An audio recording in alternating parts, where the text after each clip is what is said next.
उसके बाद memorising useful phrases and sentences हैं।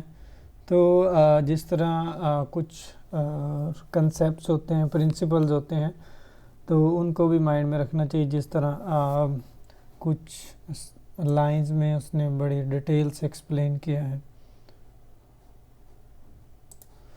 Please say that again, please speak more slowly. मतलब आप जब किसी को कुछ बता रहे हैं या किसी को सुन रहे हैं, लिसन कर रहे हैं, तो सम टाइम ऐसा होता है कि वो कुछ आइडियाज़ आप क्लियर नहीं कर पाते।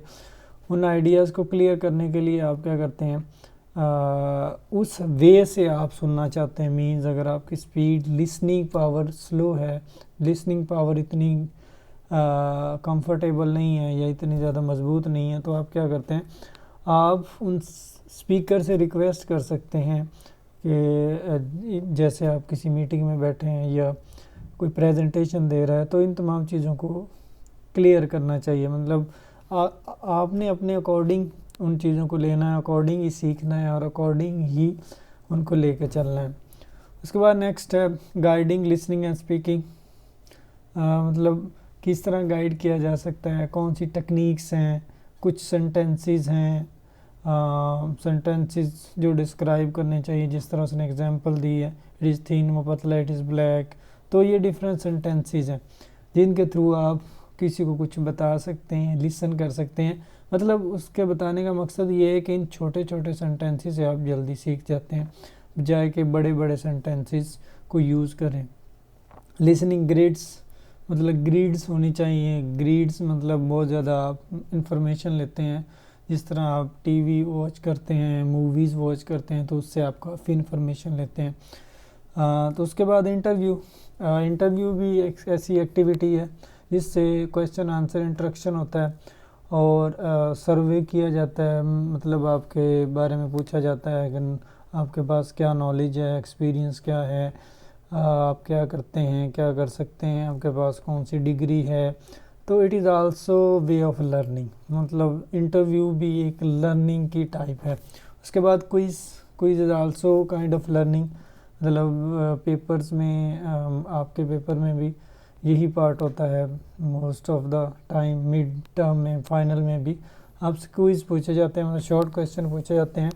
तो आप जब वो डिटेल से उन चीज़ों को सीखते हैं, पढ़ते हैं, तो उसके बाद उसके बारे में क्विज़ दे सकते हैं। कोई भी आपसे क्विज़ की शेप में पूछ सकता है, तो it will be a new thing. उसके बाद नेक्स्ट है listen and do.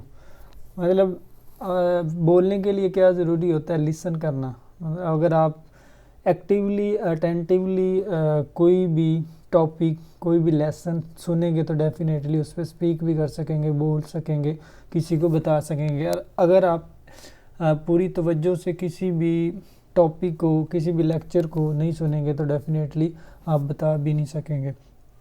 Listening to pictures, मतलब कुछ पिक्चर्स हमें बता रही होती हैं कि ये साइंस है, ये क्या बताना चाह रहा है, मतलब हिंट के तौर पे। उसके बाद इंफॉर्मेशन ट्रांसफ़र, अपनी इंफॉर्मेशन आप ट्रांसफ़र कर सकते हैं, बता सकते हैं। ये भी एक तरीका है। Meaning focus output, you can say that. मतलब किसी को आप इंफॉर्मेशन बताएंगे, डेफिनेटली वो बहुत सारी चीज़ों को सीखेगा।